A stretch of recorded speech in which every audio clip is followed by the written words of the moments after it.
మీకు పెద్ద మాట చెప్తాను. సహజంగా మనం ఒక పొరపాటు ప్రార్థన చేస్తుంటాం. సమస్యలు వచ్చినప్పుడు, బాధలు వచ్చినప్పుడు, ప్రభువా ఈ సమస్య తొలగించు అని అడుగుతాం. ప్రభువా ఈ సమస్య తీసివేయి.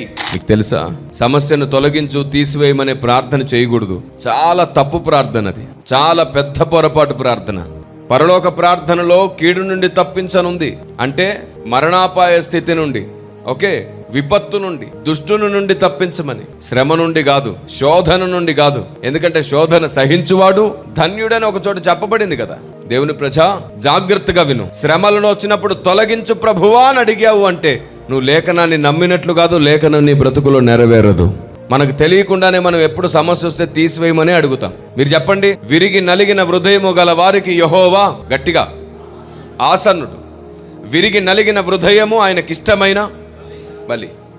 ఇప్పుడు ఆలోచించండి, ఎప్పుడు హృదయం విరిగి నలుగుతుంది? సుఖ